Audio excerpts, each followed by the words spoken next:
She was 20 and had just been kicked out.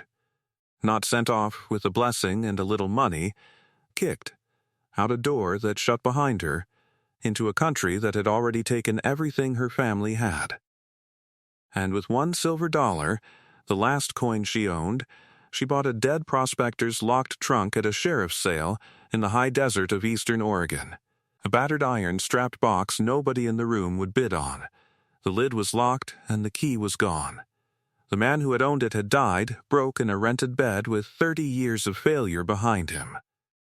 The auctioneer told her that everybody in that country knew Obadiah Renn had never found a thing in his life, that the trunk was a dead man's rubbish, and that a girl with $1 had just wasted it in front of witnesses. But what nobody knew, not the auctioneer, not the town, not the girl herself, was that locked inside that battered trunk was something that would change her life forever. Before we continue, if stories like this mean something to you, hit subscribe and tell us in the comments where you're watching from. We love seeing how far these stories travel. Junia Alder had watched a country dry up and take her family with it, and she never afterward looked at a green field the same way. She was born in 1871 on a homestead in the high desert of eastern Oregon, in the sagebrush country where the rain came when it felt like it, and mostly did not. And she grew up understanding water the way children in other places understand money.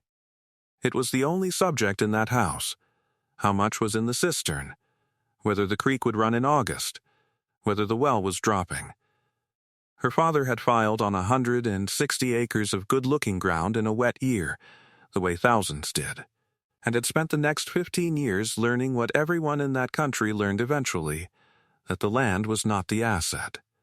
The water was. And they did not have any. They hauled it. That was Junia's childhood, in one word. From the time she was 6, she rode the water wagon with her father, 11 miles each way to a neighbor's spring that the neighbor let them use on sufferance. 2 barrels at a time, 3 days a week, forever, she learned to read the country for it, the darker green of a seep, the willows that meant something underground, the way a certain grass grew where the water was near. It was the only useful knowledge she ever got, and she got it the hard way, 11 miles at a time, watching her father's back bend a little further every year under a problem that no amount of work could solve. She learned the arithmetic of it, too, the way a child learns a thing that is talked about at every meal. 2 barrels was 80 gallons. 80 gallons was 3 days for a family of 4, a garden, a milk cow, and 4 horses. And it was never enough, and so the garden went first, and then the cow, and by the last years the horses drank before anybody washed. She remembers her mother rationing a basin, wash the faces, then the hands, then the smallest child, then the clothes, then the floor, and then the last gray inch went on the 2 apple trees her mother had planted the year they filed, which she kept alive for 11 years out of pure stubbornness, and which died in the second dry summer within a week of each other. Junia found her mother sitting between them, not crying, just sitting. And she understood even at 15 that something had gone out of her mother that year that was not going to come back. The other thing she learned, and this one shaped everything, was that the water was there. Not on their place, but 11 miles away, on ground no better than theirs. A spring ran year-round out of a rock, and the man who owned it did not deserve it, and had not earned it, and had simply filed on the right 160 acres in a country where nobody could tell 160 from another. That was the whole cruelty of that land, and Junia understood it early. Everything depended on water, and nobody could see it, and so it was all a lottery. Whether your family lived or loaded a wagon came down to a thing nobody could look at. She used to lie awake and think that somewhere under their own dry ground there was probably water too, 400 yards off, 60 feet down, and no living person could tell them so. The dry years of the late 80s finished them, as they finished half that country. The creek quit. The well went to mud. Her mother died in the second bad summer, of a thing the doctor called exhaustion and Junia called 11 miles each way. And her father, who was not a hard man but was a beaten one, held on 2 more years and then let the mortgage take it and went to work for wages at a stock outfit 40 miles off and could not keep a 19-year-old daughter in a bunkhouse. He put her with his sister in the town of Sagahen, and that was supposed to be temporary. It lasted a year.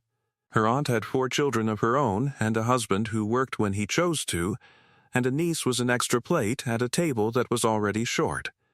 It ended the way these things end, without a crime to point to, a bad harvest, a lost job, a woman at the end of her rope counting mouths. Junia was told, on a January morning, that she would have to make her own way, and when she said she had nowhere to go, her aunt said that neither did anyone, and shut the door. She was 20. She had a carpet bag, a coat that had been her mother's, and $1 silver she had earned scrubbing at the hotel, and had been keeping against exactly this. She went to the sheriff's sale because it was warm in there, and because she had nowhere else to be that morning. That is the whole of the reason. It was a small, dismal auction of a dead man's effects, held in the back of the feed store in Sagahen. A mule, a set of worn tools, a saddle, a cot, and, last, a trunk. The auctioneer, a brisk man named Merritt Skaggs, did not even try with the trunk. He set it on the boards and told the room what it was, the property of Obadiah Renn, deceased, Prospector, who had come into that country 30-odd years back and had walked it end to end ever since looking for color and had never once found any, and who had died the previous month in a rented bed at the boarding house owing 3 weeks. The trunk was locked, and the key was not among his effects. And the room laughed a little, in the way small towns laugh at a man who has been a fixture and a failure for 30 years, and somebody said that whatever was in there, it wasn't gold, because Obie Renn never found an ounce of anything in his life. Skaggs asked for $1 and got silence. And Junia Alder, standing at the back with $1 in her fist and no place on earth to be that night, heard something in that silence that she did not expect. Not opportunity. She was not thinking about treasure. She had grown up in that country, and she believed the room. She believed Obadiah Renn had never found gold. What she heard was the sound of a whole town agreeing that a man's entire life was worth nothing, out loud, over his own trunk, 6 weeks after he died. She had been told the same thing about herself in January, on a doorstep, in almost the same tone. She had seen him, too. That was the part she did not say to anyone for years, because it sounded foolish.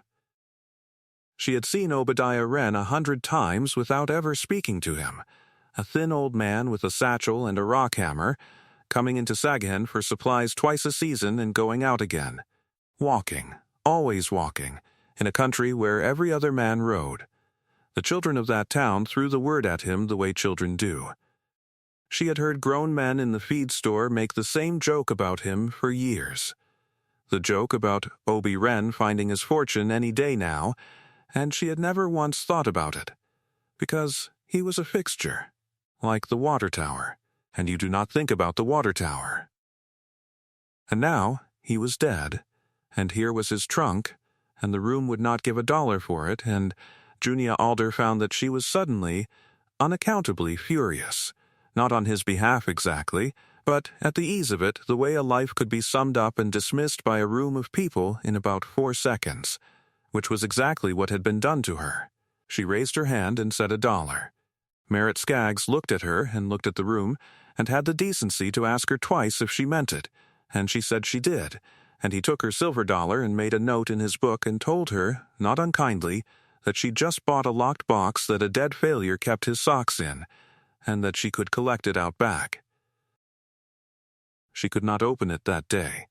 The lock was a good one, iron, and the key was gone, and she was a girl of 20 with no tools. She carried the trunk. It took her 4 rests to the shed behind the hotel where the cook let her sleep in exchange for the scrubbing, and she sat with it in the dark and got some idea of what she had done. $1. Everything she had. For a box. It was an old well driller named Wiley Stack who opened it for her 3 days later and Wiley Stack is the reason this story happened at all. He was somewhere past 70, and he had put down half the wells in that end of the county, and he was sitting outside the feed store when Junia came asking whether anybody in town had a tool for a lock. He asked, "Whose lock?" She told him, and the old man went quiet, and then he said that he had known Obie Renn for 30 years, that Renn had been the only man in that country who never once laughed at a dry hole, and that he would open the girl's trunk for nothing and be glad to. He brought a bar and a cold chisel, and it took him 20 minutes, and when the hasp finally gave and Wiley Stack lifted the lid, the two of them looked into the trunk of a man who had spent 30 years finding nothing. There was almost no gold in it. There was a small poke of dust in the corner, a few ounces, the accumulated scrapings of 3 decades, enough to bury him, which Junia understood at once was exactly why he had kept it, and which put a lump in her throat before she had seen anything else. The rest of the trunk was paper, notebooks, dozens of them. Small canvas-bound field books, stacked in tight rows, each one numbered and dated in a small tight hand, going back to 1859. And rolled beside them, in a canvas tube, a great many sheets of drawing paper. And on top of it all, a folded letter, weighted with a hand lens addressed in that same small hand to whoever gets this trunk, since there is no one else. Junia lifted out the top notebook before she read the letter, because she could not help it.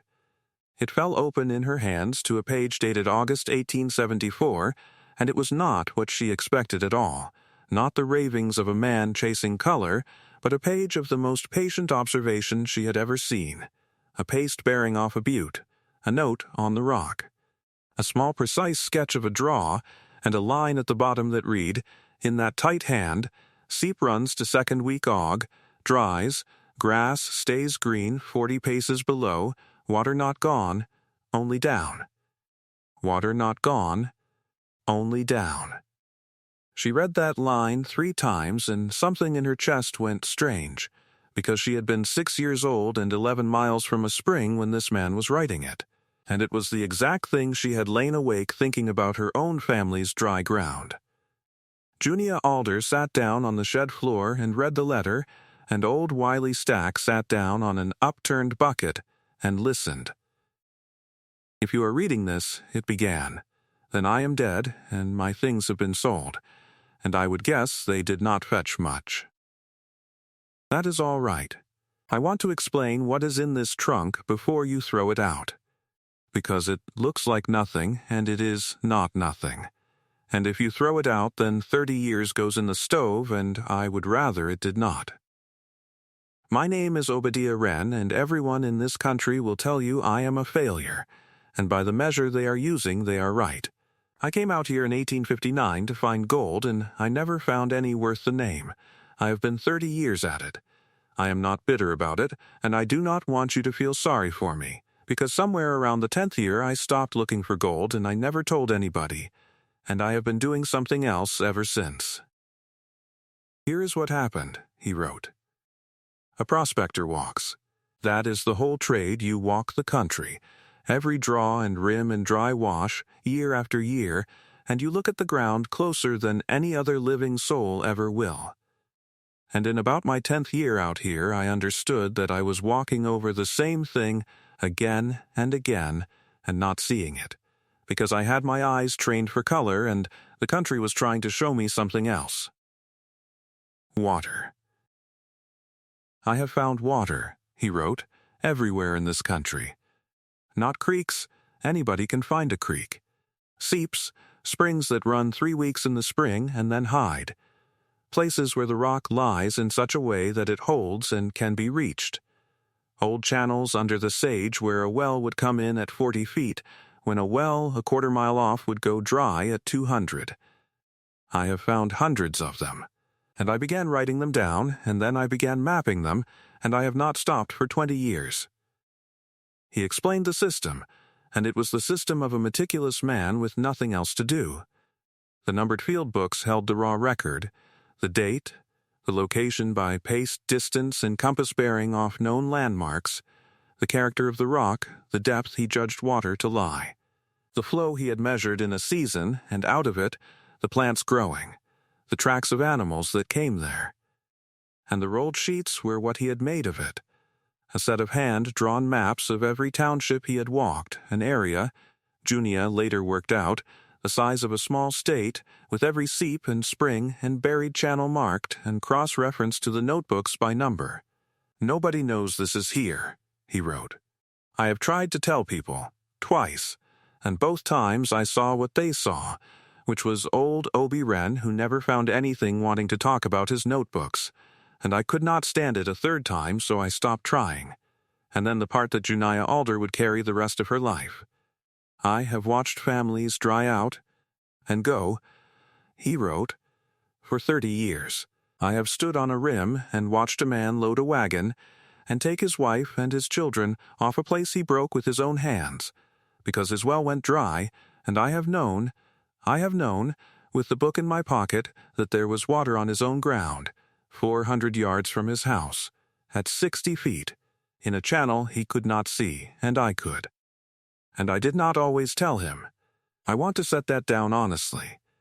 Sometimes I told them and they did not believe me, and sometimes I did not tell them because I could not stand to be laughed at again, and every one of those is on me, and I have thought about it in the night for 20 years. So I am going to ask something of whoever has this trunk," he wrote, "and I have no way to make you do it and no money to pay you with. There is a poke in the corner. It is for burying me, and if the county has already done that, then it is yours, and I am glad of it. But the books are the thing. Somebody who can read a map and walk a country could take these books and go out and show people the water on their own ground. That is all. It is not a fortune, and it will not make you famous. It will just mean that some family that would have loaded a wagon and gone doesn't. I am 71 years old, and my legs are done, and I cannot do it. I have been 30 years finding this, and I could not get one person to look at it. Maybe you can. O. Renn, Sagian, Oregon." Junia Alder finished the letter and did not move for a long moment. And then, because she had grown up 11 miles each way from a neighbor's spring, and because her mother had died of it, and because her father had loaded a wagon and gone off a place he broke with his own hands, she put her face in her hands in a shed behind a hotel and cried until she could not breathe. Old Wiley Stack, well driller, 70-odd, sat on his bucket and let her. And then, when she was done, he reached over and picked up one of the field books, and opened it, and read a page, and Junia watched the old man's face change in a way she never forgot. He said, "I put down a dry hole for the Pettigrews in 81. 210 feet. Cost them everything they had, and they left the next spring." He turned the book around. There was an entry, dated 1878, 3 years before, the Pettigrew place, the draw behind the house, an old channel, water at 55 to 70 feet, good flow, marked with a small, careful sketch of the ground. Wiley Stack looked at that page for a long time. Then he said, quietly, that he had drilled in this country for 40 years, and that a well driller guesses, that everybody guesses, that the whole business was guessing and men's savings and mostly heartbreak, and that he was holding in his hands the first thing he had ever seen in his life that was not a guess. They started that spring. That is how it began, not with a grand plan, but with an old well driller and a homeless girl of 20 walking out to a place 8 miles from Sagan, where a family named Sowerby was 3 weeks from loading a wagon, with a field book and a hand-drawn map to tell them there was water on their own ground. The Sowerbys did not believe them. Nobody believed them, at first. That was the wall Obadiah Renn had never gotten over, and Junia hit it head-on within a week, a girl of 20 and an old man with a dead failures notebooks, telling a desperate family where to dig. The Sowerbys had no money to pay for a well anyway, which as it turned out was the thing that saved it, because Wiley Stack, who was old and had no children and had spent 40 years drilling holes he knew were guesses, said he would put the well down for nothing, and if there was no water they had lost nothing but his time. Water came in at 62 feet. Renn's book had said 55 to 70. That well is still running. It is the reason there are Sowerbees in that county today. And it was, Junia said, for the rest of her life, the single most important hole ever put down in eastern Oregon, and not one person outside 3 families has ever heard of it. She was there when it came in. She always said afterward that people who have never hauled water cannot understand what happened in that yard, and she was probably right. The Sowerby woman had 4 children and a wagon half loaded in the barn, actually loaded, actually half packed, because they had set the date, and she stood at the edge of the hole with her arms folded and her mouth flat, not letting herself hope, for the better part of 2 days. And when the sand came up wet, and then wetter, and then Wiley Stack straightened up and said, in the flat way of a man who has been wrong 1,000 times and is afraid to be right, that they had it, the woman did not cheer. She went down on her knees in the dirt beside the hole and put both hands over her face, and her husband stood behind her with his hand on her head, and neither of them said anything for a long time. Junia Alder, 20 years old, watched a family not have to leave, and understood exactly what she was going to do with the rest of her life. After the Sowerby well, they did not have to convince anyone again. That is the way of it in a small, hard country. One proof, and the thing is real. Within a year, Junia Alder and Wiley Stack were working steadily, and within 3 the work had a shape she kept for the next 40 years. She did the reading and the walking, he did the drilling. She learned Renn's system from the inside, his shorthand, his bearings, his way of noting a rock, and then she learned to do what he had done, because the notebooks covered a great deal of country but not all of it, and the maps had gaps, and Obadiah Renn had trained her without ever meeting her. She walked. That was the job. She walked the draws and the rims and the dry washes with his books in a satchel and added to them, and by the end of her life the collection was not 30 years of one man's work, but 70 years of 2 people's, and the maps covered ground Renn had never reached. The walking took her 10 years to be any good at, and she was honest about that. In the beginning she was only a reader of another man's book. She could find the place Renn had marked and pace off his bearings and tell a family where to dig, and that was worth a great deal, but it was not the skill.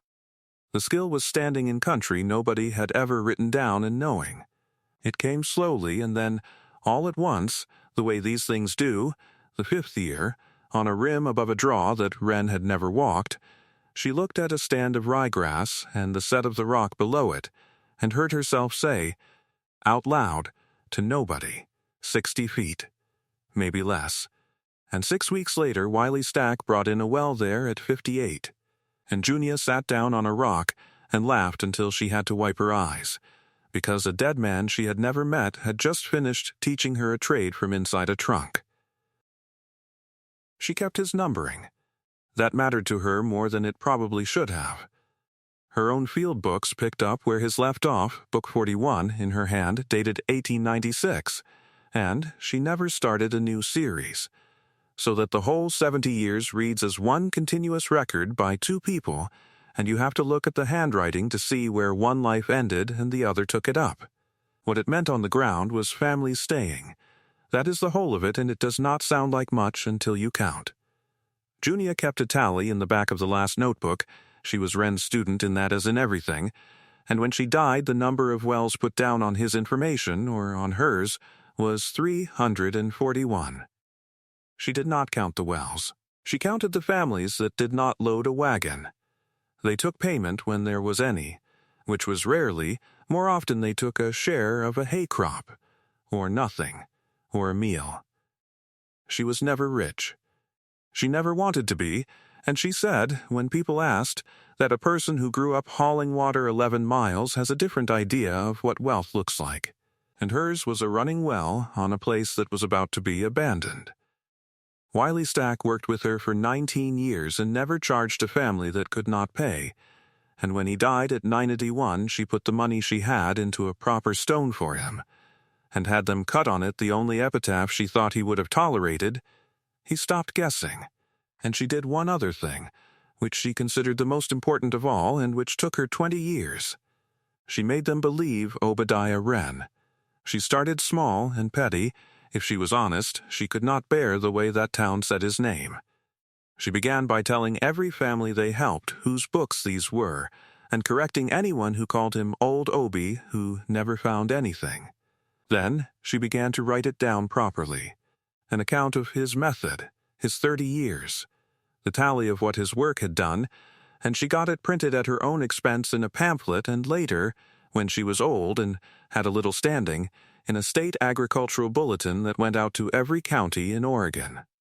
The pamphlet was the hardest thing she ever did, harder than the walking. She was 34 and had perhaps 6 years of schooling, and she wrote that account 11 times over 2 winters, and burned 9 of them, because every version came out either too angry or too much like a girl asking to be taken seriously. The one she finally printed was plain to the point of dullness, his method, his figures, a list of wells with depths and dates, and one short paragraph at the end about the man himself, and it worked precisely because it was dull, because it read like what it was, which was 30 years of evidence.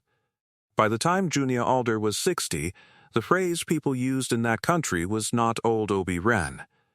It was the Renn books, and later, just Renn. The way you say a word for a thing everybody has and nobody questions. Is there a Renn on this section? And there were men using that phrase in 1930 who had no idea it had once been a man. Merritt Skaggs, the auctioneer who had told her she'd wasted her dollar in front of witnesses, lived another 20 years and drank his water. For the last 11 of them, out of a well that Wiley Stack put down on Renn's figures behind his own house. He mentioned it to Junia once, awkwardly at a county fair, and she let him off easy, because she had learned by then that most people who laugh at a thing are only repeating what the room laughed at, and that a room can be changed. She never married and lived alone in a small house in Sagehen with the trunk in the front room, and she was, by the time she was old, the person that end of the state sent for when a well went dry, a woman in her 70s walking a draw with a satchel of canvas notebooks, looking at the color of the grass. She was asked once, late, by a young man from a newspaper what she thought when she opened that trunk and found there was no gold in it. He had come out from Portland expecting a story about buried treasure, and she could see the disappointment settle on him as she talked. She said there was no gold in it, and there was water in it, and in that country only a fool would tell you which one is worth more. If you go to Sagehen today, and there is still a town there, small in a stretch of country where a good many towns did not make it, the trunk is in the county museum on the main street. Open, with the field books stacked in it exactly as they were stacked when a girl of 20 and an old well driller lifted the lid. On the wall behind it hangs one of the hand-drawn township maps, and beside that a framed page from Book 14, dated 1878, showing the draw behind the Pettigrew place, and a note about an old channel at 55 to 70 feet. And there is a map of the county with 341 small marks on it, and a card underneath that says, "These are the wells," and a second card, in a plain firm hand, that Junia Alder wrote out herself and asked them to keep displayed, which says, "He was called a failure for 30 years by people drinking water he could have found for them." Ask before you laugh at a man's life's work. There is a kind of inheritance that has nothing to do with gold, and everything to do with paying attention to the thing nobody else is looking at. It waits in the locked boxes of the world's forgotten failures, not for the one who wants a fortune, but for the one who knows exactly what the overlooked thing is worth, because they grew up dying, for want of it. The world had told Junia Alder she was worthless the same way it had told that trunk it was a dead failure's rubbish, with a shut door and a low price, and a room full of people agreeing. It only ever takes one person who knows what water is worth to prove the world's cold arithmetic wrong. Junia Alder was 20 years old and kicked out. She had $1 silver to her name, and she spent it on a dead prospector's locked trunk at a sheriff's sale in the high desert of eastern Oregon. It was the best dollar she ever spent. If this story moved you, subscribe to the channel and share it with someone who needs to hear it. And tell us in the comments, do you know someone whose life's work was dismissed while they were alive? We'd love to hear your story. See you in the next one.